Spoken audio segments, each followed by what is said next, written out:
entreprises. Merci infiniment, cher public. Nous n'avons pas la prétention d'avoir évoqué la liste exhaustive des solutions à ce problème. Aussi allons-nous à la rencontre d'une personne ressource expérimentée dans la fonction de directeur général et dans la gouvernance, qui viendra nous apporter son avis éclairé. Ce sera dans la rubrique du clic de l'expert.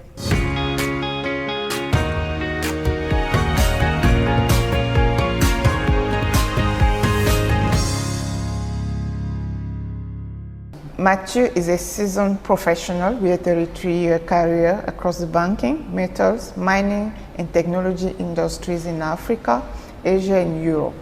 He has spent 16 years of his banking experience at CEO level in a global banking institution in Cameroon and Mauritius. During this period, he occupied high responsibilities in the financial industry and economic development of these respective countries, with a number of prestigious awards won. He was also board chairman of 5 private equity funds and banks. He retired in 2023 and shifted into phase 2 of his career, which includes board directorship, board chairmanship, advisory services, consultancy, and conferencing. En quoi est-ce que le poids des responsabilités est pertinent dans l'exercice de cette importante fonction? Pourquoi est-ce important de discuter de ce sujet pour les directeurs généraux en exercice et même les aspirants DG, comme on les appelle généralement? Mais parce que c'est vital dans la vie des institutions.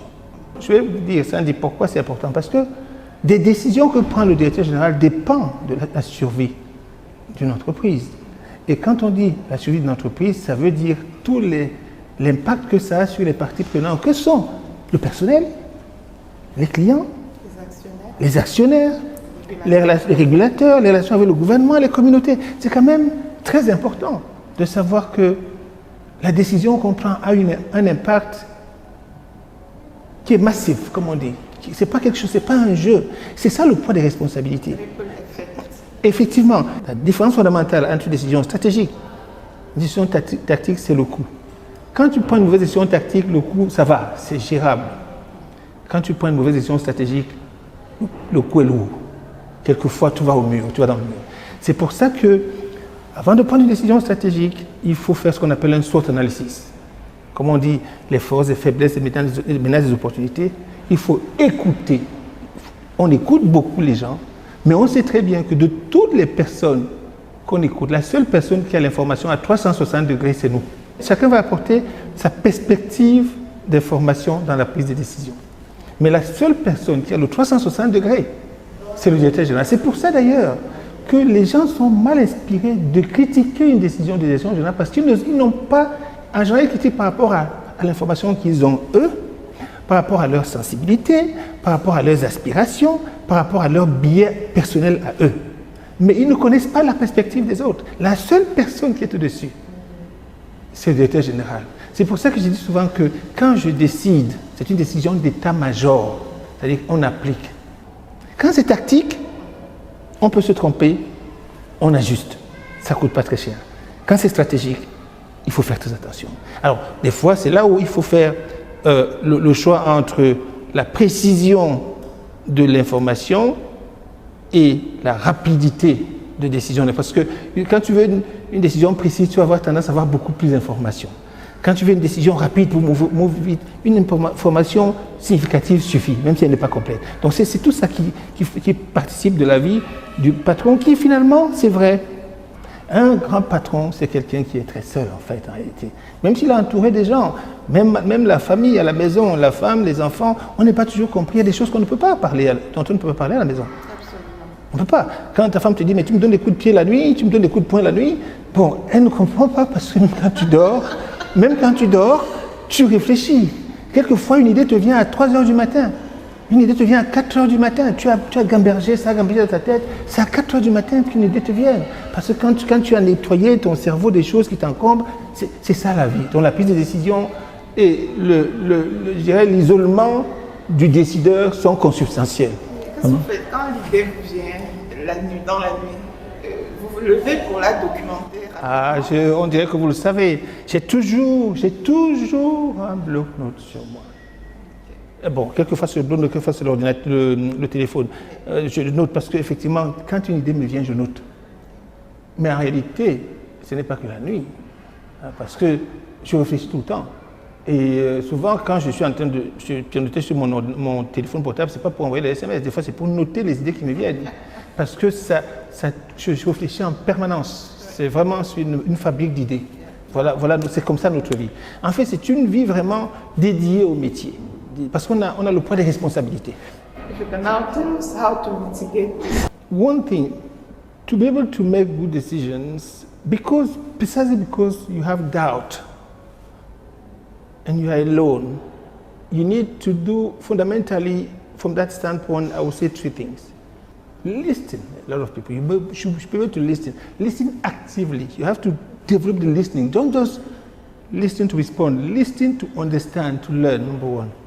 You need to read a normal CEO read. Warren Buffett once said that an average CEO should read 60 books a year. I agree. I read a lot. I'm a bookworm. You read a lot.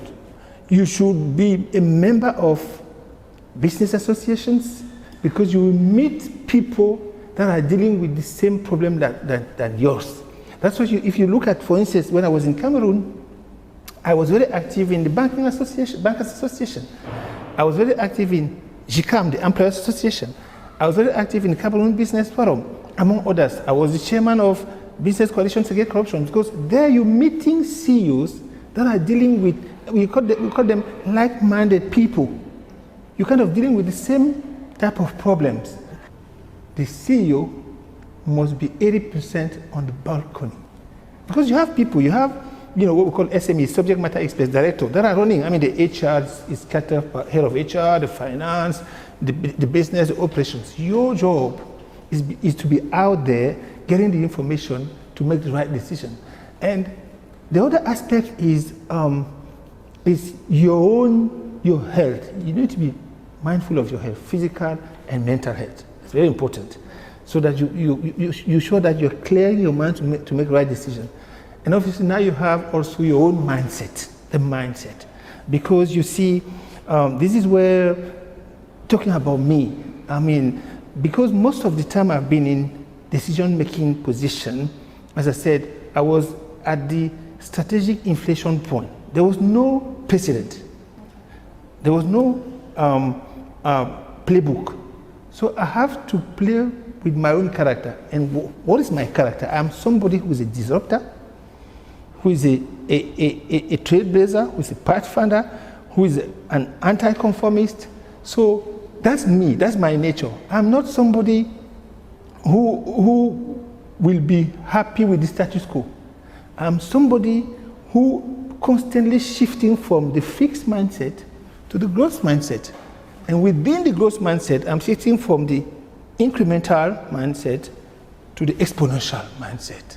So, those are the type of things that give you the comfort in the decision-making process. But there must be an alignment between your line of service as a CEO and the line of service of the institution that you're serving. So the decision that you're making, you embody those decisions. And people that are dealing with you, the stakeholders that are dealing with you, really understand that these guys is moving mountains for this institution. So that's what has been my experience. But on the leadership side, you have to adapt it to the circumstances, right? Very good question. In fact, there are various types of leadership. I would totally agree with you. There are transformational leadership, transactional leadership, autocratic leadership, servant leadership, you name them. But the leadership has to adapt to the situation, in my opinion, generally. You will adapt. When you have, for instance, when I was appointed Deputy CEO, Head of Corporate Bank in Cameroon back in 2004, I inherited a team of people that were relatively junior, not that much experience. So I have to be hands-on, very directive, very charismatic, at times autocratic, to 2.5 years later, when I was appointed CEO of the bank, I inherited a team of people that were mature, that were experienced. So I was giving them guidance.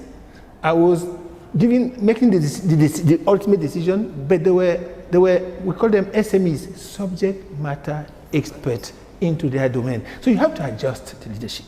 You understand? But it's one thing which is very important though,